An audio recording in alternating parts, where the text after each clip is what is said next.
نحمده ونصلي على رسوله الكريم اما بعد اعوذ باللہ من الشیطان الرجیم بسم اللہ الرحمن الرحیم۔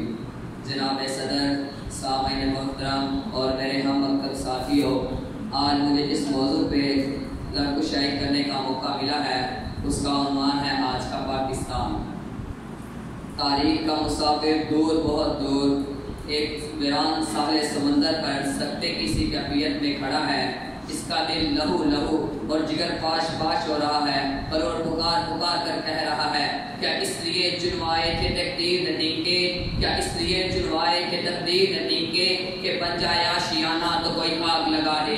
جی ہاں صدر ذی وقار، یہ مملکت پاکستان اللہ کی عظیم نعمت، دو قومی نظریہ اسی کی بنیاد، لا الہ الا اللہ کے پرعزم نعروں سے اس کی آبیاری، اسلام کے نام پر وجود میں آنے والا قائد کا درس، اخوت محبت امانت دیانت اور صداقت، مقصد اسلامی فلاحی ریاست کا نام، قائد اقبال کا خواب، اقبال کی شاعری، فہم و فراست، مقصد اسلامی فلاحی ریاست کا قیام، مجاہدین اسلام سید احمد شہید شاہ اسماعیل شہید کی قربانی، مقصد اسلامی فلاحی ریاست کا قیام، لاکھوں لٹے پھوٹے مسلمانوں کی ہجرت، مقصد اسلامی فلاحی ریاست کا قیام، آنکھوں کے سامنے لٹتے ہوئے آنچر اور تڑپتے ہوئے لاشیں، مقصد اسلامی فلاحی ریاست کا قیام۔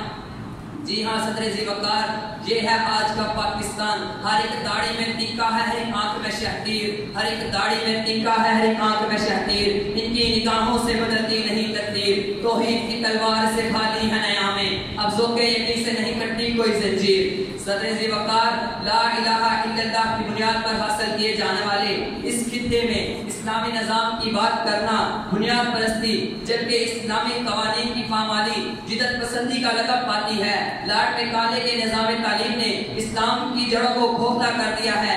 آج آزادی کے نام پر امت محمد کی بیٹی کی عزت کو نیلام کیا جا رہا ہے۔ آج یہ اسلامی فلاحی مملکت IMF کے قرضوں اور سودی نظام معاشیت کے آگے گھٹنے ٹیکنے پر مجبور نظر آتی ہے۔ محبت کے خوش نما لباس میں ملبوس آج کا نوجوان ہوس کا پجاری نظر آتا ہے۔ آج اس اسلامی فلاحی مملکت میں مذہب کے نام پر تلخ الفاظ تو فرقہ ولایت، لیکن سیاست کے نام پر طعن و تشدید جمہوریت کا حسن قرار پاتی ہے۔ اصحاب صفا کے پیروکاروں، جب تک چرچل اور ابراہیم لنکن کے رائج کردہ جمہوریت باقرہ تمہارے ایمانوں پر قابض رہیں گے، زمینوں کی تجارت ہوتی رہے گی، غریب لٹتا رہے گا، کسان مرتا رہے گا، انصاف بکتا رہے گا، ادارتی جگیرداروں کے زیر اثر رہے گی جن کا خون ہوتا رہے گا۔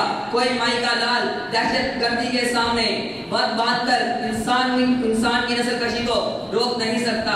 سامعین محترم، یہ بات ذہن نشین کر لیجئے، اپنے مرکز سے اگر دور نکل جاؤ گے، اپنے مرکز سے اگر دور نکل جاؤ گے، خاک ہو جاؤ گے، افسانوں میں ڈل جاؤ گے۔ دے رہے ہیں تمہیں جو لوگ رفاقت کا فریب، ان کی تاریخ پڑھو گے تو دہل جاؤ گے۔ اپنے پٹی پہ تو چلنے کا سلیقہ سیکھو، سنگ مرمر پہ چلو گے تو پھسل جاؤ گے۔ دھوپ اتنی نہیں ہے کہ آپ گاؤں سے نکلتے ہوئے ڈرتے کیوں ہو، دھوپ اتنی نہیں ہے کہ پگھل جاؤ گے۔ تیز قدموں سے چلو، تصادم سے بچو، بھیڑ میں سست چلو گے تو کچھ لے جاؤ گے۔ آخر دعوانا